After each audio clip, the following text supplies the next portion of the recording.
Welcome back. Let's go to Washington, where the lobby to promote the Keystone and oppose the Keystone XL pipeline is getting noisy. Here's John Boehner, the Republican House leader, earlier today talking about the project. That there's no reason for the Keystone pipeline to be blocked for another day. The president, and the president alone, stands between these tens of thousands of American jobs and more North American oil for our refineries. And it's time for him to say yes.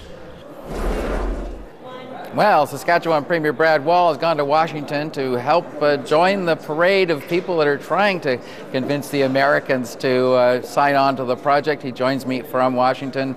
Premier Wall, Saskatchewan has an interest in this, does it? What do you see as the mission objective while you're down there? We do have an interest in this, Don. Thanks for the time on the show. First and foremost, we also face a differential because of the heavier oil we have in Western Canada. It's about a 19% discount that we sell to the Americans, and of course the resource belongs to the people of the province. That totals about $300 million to the treasury of the province of Saskatchewan this year, which we could use for infrastructure, paying down debt, or lowering taxes or services. It also means about $2.5 billion to industry that's lost because of the differential. So that's point number one. Point number two, this goes to the general trade relationship between the two countries. When there are interests here that are getting some traction, branding Canadian energy as dirty, that affects all of us. Canada is an emerging energy power, so I think we should be paying attention. Finally, about 15% of the oil in the pipeline at any given time, as we've talked about in the past, Don, will be oil from the Bakken Formation, oil from North Dakota and Montana, where we have pipeline capacity issues because we share a lot of that Bakken Formation in Saskatchewan. And so there's an advantage to the Americans because that's, of course, light sweet crude that's heading down the pipeline. It's theirs, and it also addresses some of the pipeline capacity issues in our part of the oil world, and so it's important from a number of perspectives for Saskatchewan.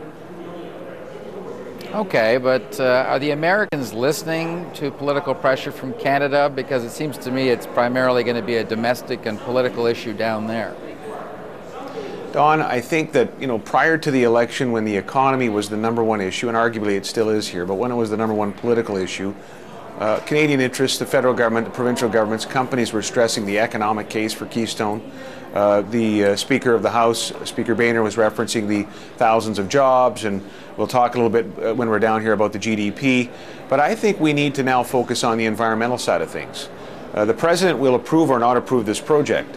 He needs some room on the environmental side. There are people right and left who support this on the economic side. Trade unions, for example, here support those jobs. But on the environmental side, we as Canadians need to give this administration some room to approve this. So we need to talk about our environmental record in our country, our record of mitigating CO2, of investing in technology. In our case in Saskatchewan, it's clean coal. Alberta's working on carbon on CCS with respect to some of the oil sands developments. Alberta has a price on carbon. They have a greenhouse gas legislation. So do we. Canada has regulations. All of this may be imperfect. We need to do more in our country, but arguably it's more than what's happening here. So we need to tell that story, that when they're dealing with Canada, they are dealing with a country whose national government, whose subnationals, the provinces, and whose industry are concerned about the issues that they're concerned about. And I don't think we've done that enough yet. I know Premier Redford was doing that work, and we're going to continue to echo those comments when we're here this week. Shouldn't the backers of the project also be doing their fair share of making sure this project is sold correctly? Because as you point out, there seems to be a fair amount of mythology around some aspects of this. They are. My understanding was the CAP was here, the Canadian Association of Petroleum Producers were here, I think, just last week. I think industry is making the case on the economic side and increasingly on the environmental side. Again, I think it's important for us to be candid and honest with our American partners and say we can be doing more, we can do better by the environment, but here's actually what we have done. In our province, on a per capita basis, I think we're investing more in the largest clean coal demonstration project than you'd find anywhere in the world. And in America, where 40% of their electricity comes from coal, where some of the plants, coal-fired plants, are very, very large, this, I think, will be of interest because we have some technology perhaps to share.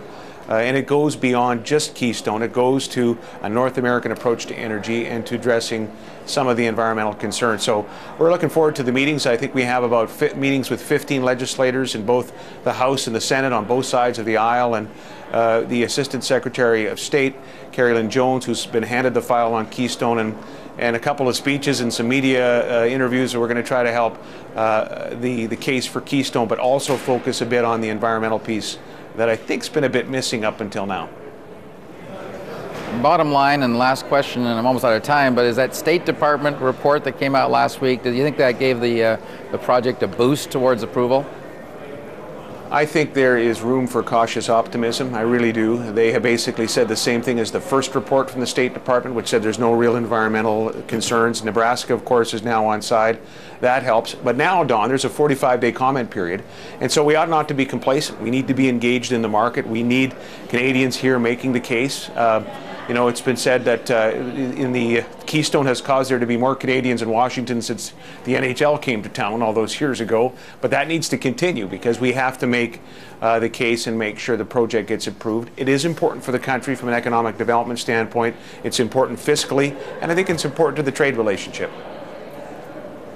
Okay. Premier Brad Wall, good luck down there. Appreciate you joining us. Don, thanks.